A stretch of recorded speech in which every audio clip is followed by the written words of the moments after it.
Hello and welcome to another special panel edition of The Bunker. Once a month we step back from the daily explainers and we get some bunker regulars together to discuss broader matters, bigger themes, sometimes stranger things. This time, sleaze, political sleaze, corruption, backhanders and sexual indiscretion are often what sinks governments, and in Britain and America we sometimes think we become desensitised to dirty dealings. What makes sleaze real sleaze, and how is it different around the world?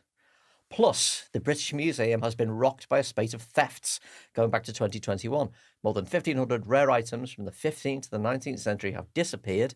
Some were sold on eBay, and a curator has been sacked. Should we be taking this opportunity to take another look at the ethics of museums? And we'll have a few reading tips at the end of the show in the Bunker Reading Group. So let's say hello to the panel. Seth Thévoz is a regular on Oh God, What Now in the Bunker and the author of Behind Closed Doors, The Secret Life of London Private Members Clubs. Welcome Behind Closed Doors in the Bunker. Hello, hello. How you doing, okay? Yes, alive and well. Jolly good. Seth, I think I saw a picture of you photographed at the India Club, the much-loved restaurant in London that's closing down after more than 70 years. What's the story here? It is you, isn't it? Oh, no, that's right. I've been a regular there for about 20 years since I was a student at King's next door. And it's this lovely building. It started out actually as a place for people who worked for the Indian High Commission shortly after independence to go to, and really a sort of centre for the Indian community in Britain.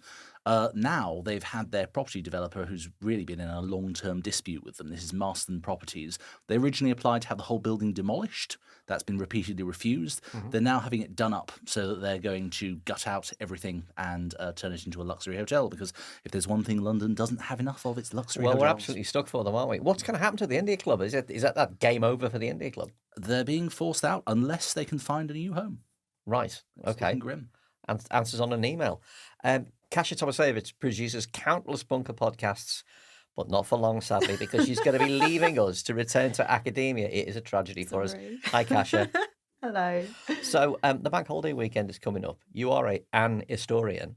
Yes. Tell us how we got bank holidays. There's a tale, isn't there? So you know that I love bank holidays. I think that there's just something really beautiful about anything that disrupts the everyday rhythms of like the 9-to-5 life. We could go back to pagan times. We could go back to the early days of agriculture. But I'm going to take us back to 1871, when Sir John Lubbock introduced the Bank Holidays Act. And this was mainly because other industries are entitled to public holidays, but banks, because of the way that the economic banking system worked at the time, weren't allowed holidays in the same way. Who will think of the bankers? Well, exactly. So the story is that Lubbock, who was a banker turned politician, introduced bank holidays. So maybe it's not all hashtag bad bankers. Maybe some of them. Yeah, I mean, this is probably the last good thing they did for us, probably. I suppose. I hate to butt in, but his great-great-grandson, also called John Lubbock, is a good mate of mine. So, John, if you're listening, thanks. Oh, right. Thanks, yes. Hi, John. What the family's done for us.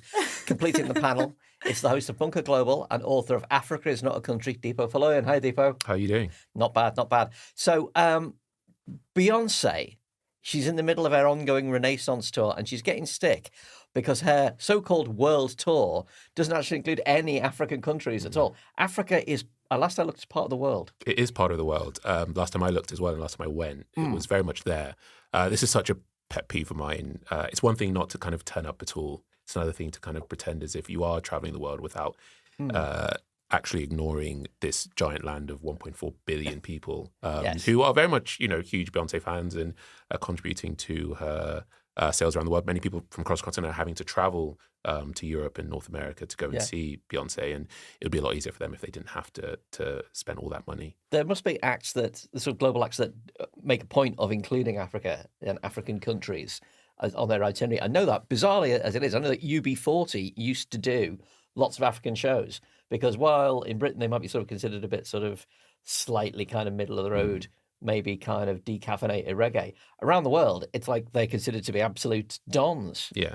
It's always really, really well respected when it does happen. A lot of artists tend to kind of stop over in South Africa. And so, for a lot of other African countries, they're kind of saying that's not enough for us. It's quite a big place. So just saying, I'm going to South Africa for a couple of days doesn't quite help a lot of other people from across the continent. Who should be doing African countries that isn't? Who's got audiences out there that they ought to be serving?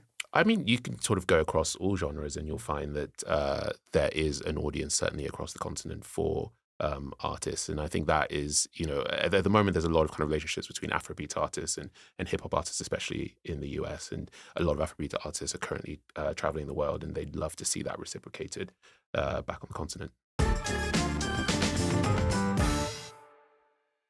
If it ever gets passed through Parliament, the online safety bill could see secure communication platforms like WhatsApp and Signal disappearing from the market. The government seems to be signing the death warrant of the very platforms they themselves use to conduct all their backstage politics on. And with there's no secret communication, then there's no scandal. We've had a huge spread of them in British politics lately, from the epidemics of sexual scandal in the House to Owen Paterson's lobbying to Boris Johnson's full deck of loans and rule breaking. Are we seeing a shift in the world of sleaze? Is sleaze changing and becoming a different kind of thing? Seth, you're a historian of political scandals. We've recently been plagued by them, but people seem to care less and less, as if we've been kind of beaten onto the ropes to accept it. Has there ever been a time of worse sleaze than we've got at the moment? Probably not, or at least not that's of so much interest and public scrutiny.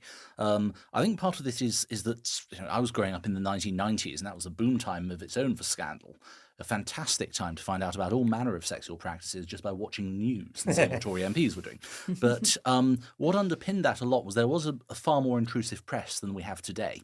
Mm-hmm. And that was quite an interesting era because this was pre-Leveson. There was an awful lot of we have been covertly filming inside an MP's home or hotel room and stuff that frankly would be treated as illegal now. It probably was illegal then, but they got away with it. That followed decades, if not centuries, of deference. And so that was a sort of narrow window of greater exposure. Now there is, I would say, a more guarded press in some ways. And so we're finding out things more quickly. But at the same time, there are often stories that we won't run with. Yeah. Is there a particular British flavour of scandal, one that we're prone to? And is it evolving? I mean, there used to be a cliche that Tory scandals were about sex and Labour scandals were about money. I think there's a kernel of truth in that because it's whatever you've been deprived of, then once you're in office, you tend to go all out on. There's certainly, I think, an element of repression just in the British character, and so as a result in our scandals having that. And a lot of this comes down to surviving a scandal and whether you can own it. If you look at people, for example, like the Trumpians or indeed the Johnsonians who just don't resign anymore, no one resigns anymore, they just sort of say, yeah, I did that, so what, who cares? It's very often the case that hypocrisy will get you. The lie will get you. If you deny something and then are then found to have lied, as opposed to just saying, yeah, fine, that's it, end of story. Yeah, I mean, I seem to remember that, one chancellor resigned, I think, in the 1950s or 1960s for accidentally briefing a minor element of the budget about half an hour before the budget was due to be delivered. And that was considered to be a resigning matter. Now that's like Tuesday. Oh, yeah. I mean... No, that was in 1947, and the government today doesn't just brief one or two bits of the budget; it leaks the whole budget days beforehand. I think the pace of these things is certainly much bigger. I mean, it used to be the matter that we talk about Profumo and that rocking society in the 1960s, but you might have gotten one scandal every 2 years. Now it's more like 2 a week, sometimes more. Yeah. If it's possible to have a sort of a handful of favourites, what are the kind of turning point ones for Britain for you, your favourite ones? I quite like the Lord Lambton case from the early 70s, which no one seems to ever remember, but it was a great one. You had a vice ring that was being busted by the police, and there was a leak saying, you've got to look into the Jellicoe connection. The Jellicoe connection is very well. No one knew what the Jellicoe connection was. Actually, it was just that there was a brothel in a block of flats called Jellicoe House. But that's not what the press thought. They thought, oh, I know. The defence minister is called the Earl of Jellicoe. Let's go and ring him up and ask him if he's ever slept with a prostitute. And they did so. And he says, Icebreaker. Yeah. So, oh, right. Thank you very much. Well, let's go and ask some other defence ministers then. So he said yes. He said, yeah, fine. Yeah. That's the story. Yeah. And they said, oh, well, let's try some of the other defence ministers. And, well, one of them was Lord Lambton. And, the suggestion was that they'd been taking drugs with the prostitute. So he says, have you ever slept with a prostitute? Yes. Have you ever taken drugs before? And he gives this wonderful meandering answer along the lines of, Well, you must understand that going on holiday with a few close friends to Marrakesh for a month is a very different enterprise to shooting up on the Strand. I feel we're losing people of this caliber from our political culture. Do you think that politics attracts people with a kind of sort of moral death wish? They almost want to get caught. It's the Clapham Common moment. I think it's very true that politics attracts risk takers. I mean, no one ever went into politics to get rich. You might get people corrupted, but they don't actually go into. You could make a lot more money as a banker, for example, and it attracts chancers and risk takers. And you find that in terms of risky sexual behaviours. You find that in terms of risky investments. I mean, these are people who don't take risk in the way that normal people do. Yeah. Dipo, I mean, you've covered politics across the world. Does tolerance for this kind of scandal vary from country to country? I mean, there's the cliche that the French are very relaxed about sex. Yeah, I think the main differences come in sort of cultural scandals. So sex, drugs, what your politician was up to when they were 16 to 18. But there is a lot of sort of uniform acceptance that corruption is bad and stealing public funds is bad. You have some countries, Nigeria for one, who are so used to politicians sort of dipping into public funds that should a politician take, let's say, sort of 5% and not 50%, then, people might say, it's not that bad. Right. Maybe you can, we can have a little chat with him and you can calm down a little bit. But generally speaking, I think kind of corruption and the unwillingness to sort of hide the sort of scandals that you and your family might be a part of tend to be quite universal and translatable. And sort of, we have a... Western political cultures tend to have a thing about nepotism, and there is there's the cliche that nepotism is more across the Middle East, across Africa, across South America, that this is more of an issue, and that sort of scandal doesn't attach itself. Does that apply in your experience? Yeah, generally speaking, I think interesting enough, kind of in sort of covering a lot of countries, I think countries that have historically had monarchies are a lot more comfortable with the idea of nepotism than countries that very much have pushed back against the idea of monarchies and families being born to rule, and so in this country we're very used to the idea that groups of friends and their family members and where you went to school, that can have an impact on your sort of future prospects of ruling the country. Other countries that sort of aren't as comfortable with that idea very much put nepotism very high on the sort of scandal radar. We've seen huge financial scandals, particularly of medical equipment during the pandemic.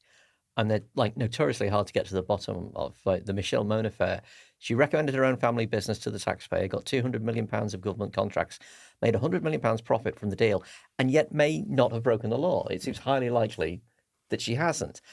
Do you think we might have to face the fact that lots of scandalous behaviour actually isn't illegal, and then tighten our laws accordingly? Yeah, absolutely. Fundamentally, I guess the difference between a scandal and criminality is that sort of scandals require the public to do something about it. If someone commits a crime, there are mechanisms already in place to deal with that. Whereas when it's a scandal, you need the public to be able to do something. Or I think sort of pushing on what you were saying earlier, you need the politician in question to feel some sense of shame.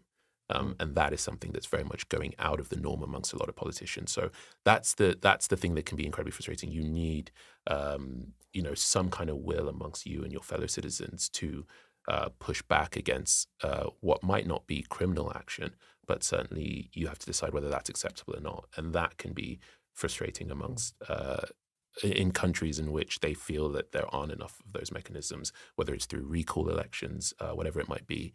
Here in the UK, we're seeing laws being passed that's making it harder to go out and protest, for example. Those are the sort of things that are able to punish scandals that don't quite rise to criminal action. Mm-hmm. Seth, you can't really mention the concept of scandal without talking about Trump, but Trump has seemed so absolutely impervious to any kind of, reining in, and certainly to any personal shaming. Is the notion of scandal itself kind of effectively dead in the United States now, that you can always just point to Trump and go, well, look? I'm not sure, because although he's doing still quite well for the Republican nomination, his poll ratings across the whole population are pretty much tanking right now. What's been so important to Trump sustaining himself up till now has been the element of populism, of saying to his supporters, I get away with stuff that you can't do so. and you can live vicariously through me as a former reality TV star, and I'm doing this for you guys. And so there's been this element of people who condemn certain kinds of behaviour, but they say, yeah, it's great that Trump does it, because he's one of us. Yeah, and yet you seldom see anybody. I mean, we haven't had a classic, homophobic Republican senator caught out with a young male advisor in a long time. It used to be a staple in the 1980s, but we've yet to see somebody pop up and go, "How can you say this of me when you let Trump get away with so much?" George Santos, for instance, is a man mired in scandal and has not played the literal Trump card and said, "Look what you're letting the other guy get away with." No, in fact, quite far from it. One of the things that Santos has embraced has been his homosexuality and saying, I'm not a conventional Republican. You can't put me in a box. Yes, I do have very right-wing views. I think part of it, in the case of US congressmen, and I'm thinking of one particular United States senator who shall remain nameless, but I think rent boys are more discreet in Washington, D.C. these days. Good Lord. I applaud the professionalism that goes behind that. No, seriously. But the point I do want to make is that the Republican Party has embraced libertarianism to a very great extent. And this is a way for them to say, we don't moralize anymore, actually. We are fine with this. And what's so uneasy is that they do that whilst also saying, by the way, the religious right has nowhere else to go, so you should still keep supporting us. Yeah. I mean, it makes you wonder whether the needle of tolerance towards sexual scandal in particular kind of only moves in one direction. To tolerate more of it, you can't dial back. You can't turn around and say, well, this was fine during the last presidential term, but we've decided that now for the next guy, we must observe a much stricter moral framework.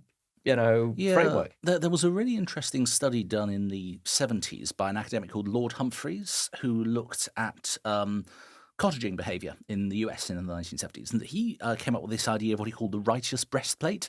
He said that the people who often were most vocal in their moral outrage, Christian values and outrage, particularly at homosexuality, were very often those who actually most indulged in it themselves. And he came up with a statistic. He said 38% of people who were within this sort of religious outrage movement were on average themselves engaged in this. Very often they had an element of dissociative behaviour where they said, well, I see myself as engaging in homosexual acts, but I'm not a homosexual myself, and I think that's immoral, of course. Yeah, it's astonishing, isn't it? It's like, and it maybe goes back to what we were saying earlier about the risky behaviour and the kind of need to sort of step as close to the wire as you possibly can. So over here, we've seen Boris Johnson seemingly get away with almost everything. Although, of course, he's no longer Prime Minister and no longer an MP, so has he really got away with it?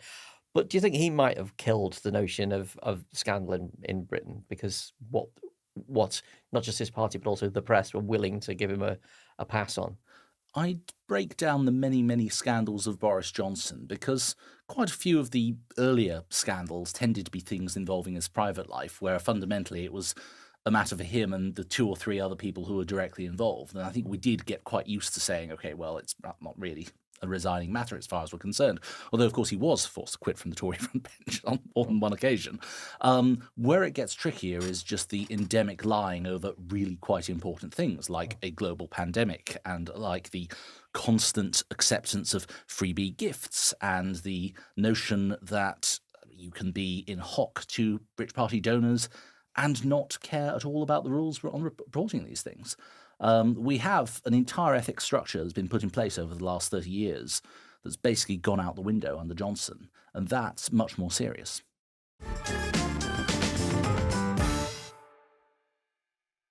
Now, museums. They used to tell the world that they were trustworthy repositories of all of our shared heritage and that stuff would definitely be safe there. Now, you can pick up a piece of Roman onyx jewellery worth £50,000 from the British Museum's collections for 51 quid on eBay, and you might even get positive feedback. Some 1,500 items of gold jewellery, semi-precious stones and glass, dating from the 15th to the 19th century, have gone missing from the museum, and a curator has been fired, although there have been no charges and he has to be considered as innocent. The incident has put the argument about repatriating artefacts back in focus. The Greek culture minister, Lina Mendoni, has renewed calls for the Parthenon marbles to be returned to Athens, citing security concerns. Meanwhile, the Horny Man Museum in London has already returned the first of its Benin bronzes, and Glasgow's Kelvin Grove Gallery, which has 19 Benin bronzes, says it will return them to their legitimate owners. Are we rethinking museums in the right way? Are we rethinking them fast enough? And are we taking advantage of what technology could do to make sure that cultural artifacts are displayed where they ought to be? Kasia, you're sadly going to be leaving us on the production side here at Podmasters to be a lecturer in museum cultures at Birkbeck. Am I going to discover limited edition Podmasters merch in your local car boot sale? There's a reason why I'm the only one in the bunker currently drinking from a bunker mug. Yeah, and you've all got, oh absolutely, God, yeah. what now? Knocking that ones. one out on eBay, yes. Is it easy to steal from museums? Is this a problem that we didn't know about? I think that if you were in museums, you knew it was a problem. But anyone outside of museums, I think the problem comes from the fact that outside of museums, you imagine museums to be this kind of static monolith to the past that isn't in conversation with the world outside it. Now, museums, as you know, cost of living, also fuel prices going up, a lot of the people are massively underpaid as well. So stealing is obviously something that happens when you have an institution that is filled with massively underpaid people. At the same time, I think lots of people don't understand the working processes inside museums. So we imagine that they have like navigable archives, that they are like, you can find all of the stuff really easily. A lot of the archivists themselves don't know what's in the collections because there's a lot of stuff. There are huge collections that people donate. And then every single bit needs to be itemized. There's a massive backlog. That's not even including digitalization. That's not even including the scanning of these, unique and precious items. So there's a lot more stealing going on than I think a lot of people would care to admit. How much of a shock were the British Museum thefts to the museum world, or was it a case of, we all knew this was going to happen sooner or later? Well, I think anyone that's worked in a museum knows a disaffected curator that has a very strong connection to a very particular collection. Really? So, yeah, I think, you do tend to get experts within particular fields who are very attached to the objects that they look after, right? So there is this kind of relationship, I think. Get very strong between... Scooby-Doo vibes. It's like, I would have got away with it. Yeah, one of a few meddling kids. I think the thing is that really it undermines the very concept of what something like the British Museum is supposed to be. It's supposed to be a universal survey museum, which means that it's supposed to stand as like the emblem to culture, right? To civilization. Obviously, that's not necessarily what it always does. It very much presents a particular British view of the world, and Britain is represented in response to the other. And I think that, it's sent shockwaves in the sense that it's completely undermined the whole reason why it exists. So I mentioned the Greek culture minister raising again the Parthenon marbles. The notion of returning artifacts from museums in Britain and the United States to where they were sourced, shall we say, gets bundled into the whole woke round, bundled into the culture war stuff. What is the kind of direction of travel in the museum world, in the museum community? Are people cognizant of the fact? Are people broadly in agreement that, stuff that was, at best bought, at worst simply stolen and looted, should go back to where it came from? So Dipo had his personal bugbear earlier, and this is going to be my personal bugbear. I think often when these conversations get bound up with the idea of woke, it kind of positions them as if they've only existed for a few years. The repatriation debate grew so prominently in the 90s and has existed in museums really strongly since. And it also kind of positions it as if there are shouty activists and people on social media outside of museums. And then inside of museums, there are stuffy curators that don't know anything about the objects but somehow want to retain them. In my experience, lots of curators are both. They can be, people who, they know the object intimately. They know the provenance much better than people on the outside often. I mean, not the communities that are affected, of course, but, like from your average Joe or Josephine on the street. So it really frustrates me that often this is kind of pulled into this woke culture wars thing, because also, this is, personal bugbear, sorry, going off on a thing, all right. That, when we think about the repatriation debate, when we think about what objects are doing in museums, they're there as a way to explain a sense of the past, but also a sense of the world, right? So you can repatriate objects, and that will facilitate a type of knowledge exchange. And I think that's useful to museums and the stories that they can tell. So this idea that, soon there won't be anything left in our museums because they're all going off, they're all going to be like sent back across the world. Well, personally, I think if they are, right, okay, let's say that did happen, which it wouldn't because only 1% of collections are ever shown. actually, isn't it much better to be like, okay, well, these were collected under a particular system. Now let's open up dialogue. Let's have dialogue. Let's talk about how these objects came to be here, how they've gone back, how we facilitate communities and knowledge exchange, essentially. Isn't that what they're supposed to be? Like hubs of knowledge? Yeah. Dipo, you cover the British Museum's collection of African objects in your book, particularly things like the Benin bronzes. Is there the justification is that cities like London and Berlin and New York are world cities, they're world destinations, so the stuff is going to be seen by more people if these items are there. Does that stand up? It doesn't really. And this is an argument that museums have been making for a long time now.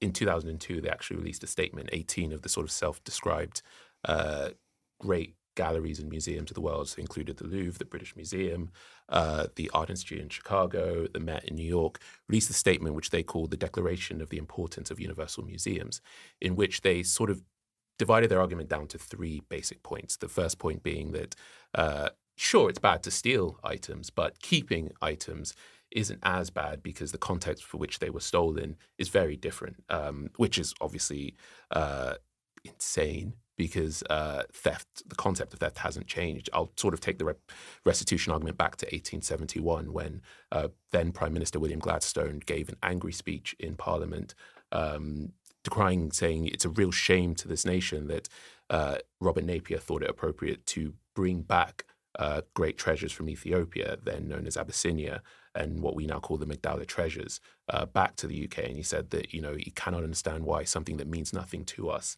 and means everything to them would have been stolen. And, Robert Napier responded and said, it was a mistake. We'll get them back to Abyssinia very quickly. And in fact, those items are still in the V&A today. Their sort of next argument was that these items, they've been in these museums for so long now that they're sort of part of our culture. They're part of British culture.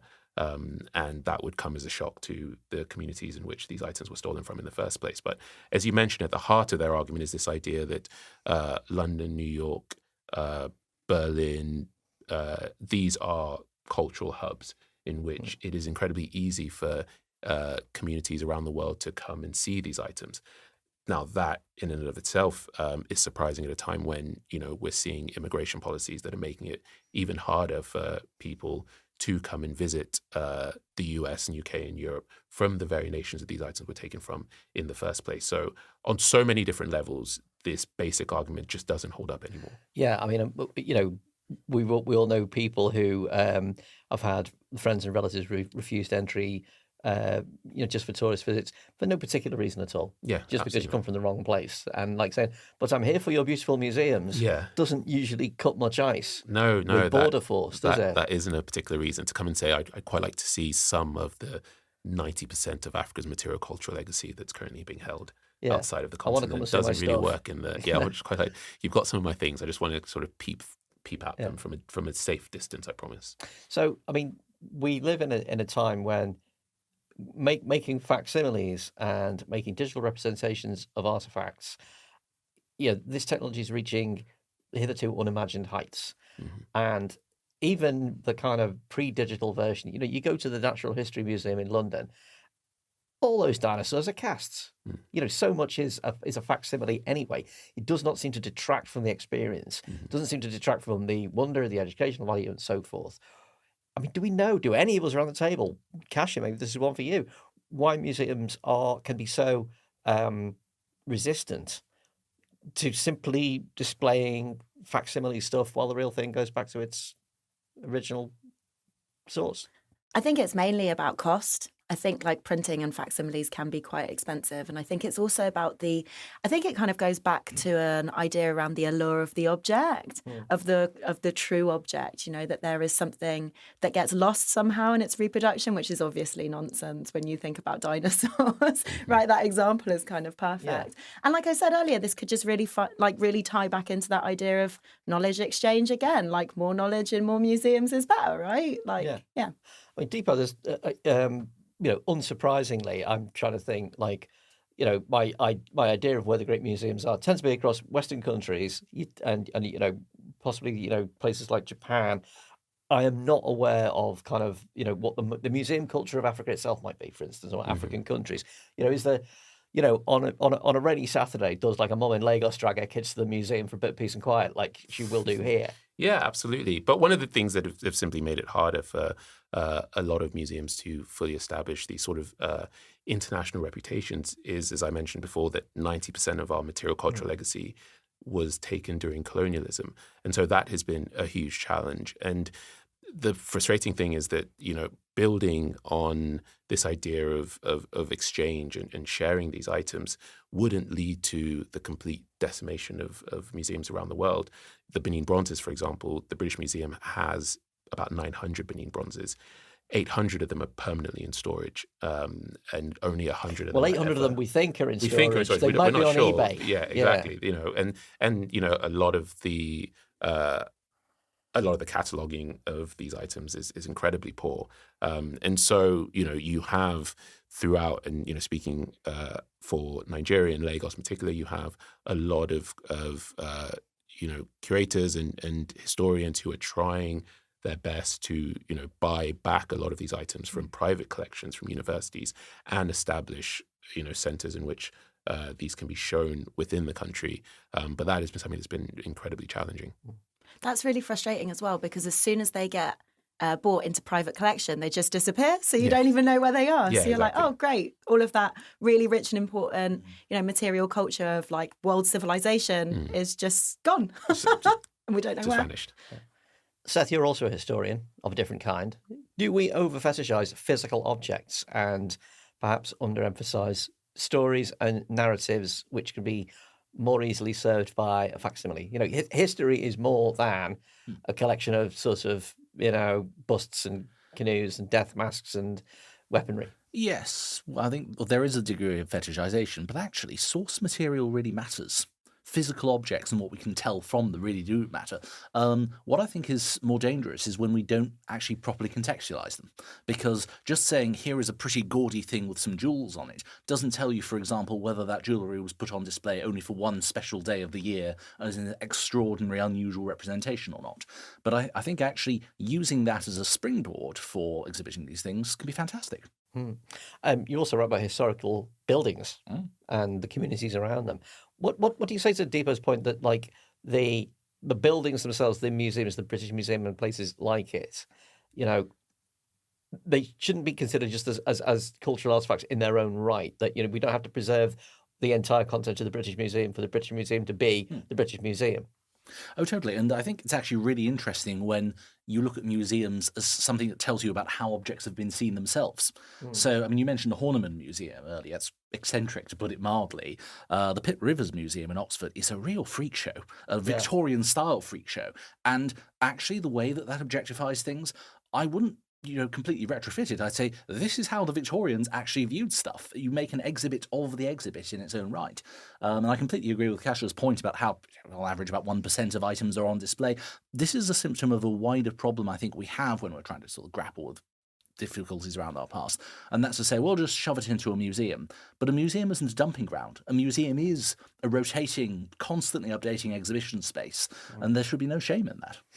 Talking about how things are remade and how ideas of what an exhibition is and how objects are displayed has reminded me of my bugbear, which is the changes to the Imperial War Museum, which I've seen happen in my lifetime.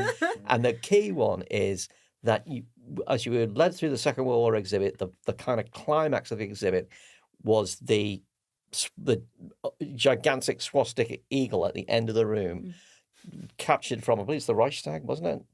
Captured from Berlin at least, and it's like, this is it. This is what it was for. This is the head of the enemy. This is the climax of the entire story. This is why we did all this stuff. And then in the early 2010s, maybe the 2000s, they redo the exhibition, and that incredibly potent thing is now a kind of sideshow elsewhere, hidden in a little byway of the hall, and it, like, the narrative is gone. The focus has gone. It's like this is one of the very few, historical representations of war where there is a very clear narrative. They were the bad guys. This is the bad thing, and it's been removed. And it's never been the same for me. You're looking askance at me there, Kasia. I just don't want to alienate anyone I know from the Imperial War Museum Okay, that might have been behind. So speak your truth. What's on your mind? Well, they redeveloped the Second World War galleries. I think they opened in 2021. So they're now situated. So the Holocaust galleries is above them. So they kind of integrate that story between the Holocaust and the Second World War a bit more. I mean, it's not like this kind of moment in the same way, but it's definitely there still. And I think it's still an important story and a really important exhibit. You've really got to look for it, though. What, from your point of view, Kasia, what do you think the museums of tomorrow will look like? So I was having a little think about this, and museums are obviously places of ideology and they reflect the societies that they're in, right? They're living institutions, as I mentioned. So early Victorian museums, like Seth mentioned, kind of were just like cabinet of curiosities almost. And then you start to get more museums and heritage sites of the everyday in the 1980s as social history comes through. So more museums to, for example, mining, to ironwork. So you get more of an experience of the everyday. Recently, I'd say like within the last 10, 20 years, you get more museums on social issues. So, for example, the Migration Museum, which is my favourite museum in Lewisham Shopping Centre, is all about how different waves of migration have completely transformed Britain. But you also, I think, get more that are on climate change, for example. So at the moment, we're kind of living in the museum of social change era, I guess. So the museums of the future, I don't know, but as a sci-fi fan, I wonder if maybe they'll be about how we live side by side by our alien, Yes, by our alien pals. it's the museum of past human civilization. It's an irony to that I quite like.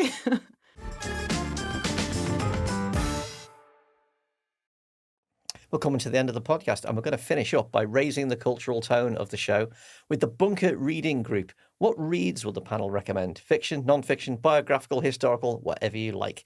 Dipo, I'm going to come to you first. What should people be reading? Well, I'm currently reading Ordinary Human Failings, which is a novel by Megan Nolan. It's her second book. Her first was Acts of Desperation. And Ordinary Human Failings is about this Irish family back in the 1990s who leave their town. There's some scandal around, a pregnant teenage daughter, and they move to a new town, and they sort of try and keep to themselves, but a crime is committed. And the people of the town kind of look at this sort of recluse family, and they suspicion is thrown their way. And it hits a lot of sort of classic points of a great sort of crime thriller, a journalist who's on the search for the truth. But it has a lot of kind of warmth and so many really lovely moments, and I highly recommend it. Give us the title again so the listeners don't have to press the rewind button. It's called Ordinary Human Failings by Megan Nolan. Fantastic. Seth, how about you? Been reading a wonderful biography of James Gilray, the artist, really the granddaddy of political satire. He is the subject of a new book by Tim Clayton in the last year. Lends a lot of insight into the madness that was so much a part of Gilray. I mean, he struggled with his mental health for many years, had numerous suicide attempts, ended up completely mad, and it was a very, very sad end, actually, to his life, but also bringing out things like the collaborative nature of it. His business partner and personal partner was Hannah Humphrey. She was the one who printed most of his prints. Her name appears on everything. Barely talked about, but actually it was a deeply collaborative enterprise between the two of them. So it's a really fascinating story and a beautifully rendered book full of lovely pretty pictures. And the woman got written out of it again. Yes. Kasia, what's your recommended read? So if I say the words petty bourgeoisie to you or anyone, often I see see eyes glaze over, because it's it's a bit of a caricature. It's kind of, I went to university and I read Karl Marx once of a phrase, but it's actually been reframed and rescued by the sociologist Dan Evans in A Nation of Shopkeepers: The Unstoppable Rise of the Petty Bourgeoisie, which I'm currently reading. And if you don't want to read it, then there's a really great write-up in the New Statesman by Anoush Shakalian. But it's just about how class is still an important factor in terms of how we live our politics.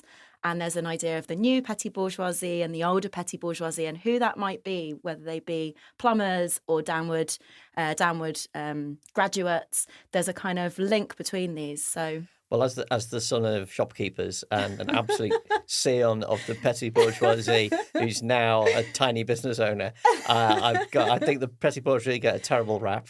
And the piece in the New Statesman was great because it was about Dan's talking about, he's gone off into academia and thinks this is going to be a glittering future, and he has to go home and finds that all the people he left behind are absolutely, they're plumbers and they're delivery guys and they've got little businesses and they're as happy can be. I know. They're all loaded, having a fantastic time, wonderful relationships, no doubt about their lives, and having an absolute whale of a time. And he is rather miserable, isn't he? Yeah, it's like that story that we always talk about your dad saying that you should have been a butcher.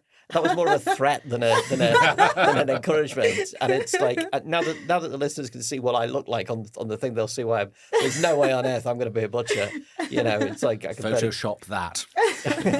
But anyway, I'm going to try and get him on the bunker, so you Great. can hear a little bit more about Dan's ideas. Excellent. Keep an eye out for that. Well, my recommended read, I'm going to lower the tone enormously. It's a collection of Roger Ebert's reviews, and it's called I Hated This Movie. It's a collection of his bad reviews, and I think it's actually out of print now, but I go back to it on the shelf every now and again when I want to read a fantastic writer just offloading on terrible movies. I used to loan this book to young reviewers on magazines to show them how to write a really put the boot in. And it's fantastic. I mean, this review of the Beverly Hillbillies movie in 1993, the movie is an assault on the eyes, the ears, the brain, common sense, and the human desire to be entertained. No matter what they're charging to get in, it's worth more to get out. This is, North, remember the movie North, in which a kid is trying to find his parents, absolutely awful. Imagine the dumbest half-hour sitcom you've ever seen. Spin it out to 93 minutes by making it even more thin and shallow, and you have this movie. It's appalling. And I can't remember which one, but this sticks in my mind. He said he was reviewing some forgotten, terrible piece of cinematic dreck, and he said, the first page of my notes says, not very interesting central cast, not sure what this character's doing. The second page of my notes said, pacing awful, no ideas. The third page of my notes said, egg, milk, bread, crisps, butter, and laundry. And that's just the best possible bad review you could read. So, I mean, if you can find it, according to Amazon, it's going to run you $35 to pick it up, but it is on Kindle, and you will enjoy it an awful lot. And that brings us to the end of this month's Bunker Panel Show. Thank you so much, Seth Thévoz. Thank you. Thank you so much, Dipo Faloyin. Thank you very much. And thank you, and eventually goodbye to Kasia Tomasiewicz. Thanks, Andrew. We hope you've enjoyed listening. We'll be back with another panel show in a month's time. In the meantime, the daily regular bunkers will be back tomorrow and every day of the week. Thanks for listening. If you're interested in supporting us and helping us do more of this, there is, of course, Patreon. Just search Patreon Bunker Podcast. You'll get the podcast early, without ads. You'll get remarkable mugs and other merchandise. Thanks for listening, and we'll see you next time.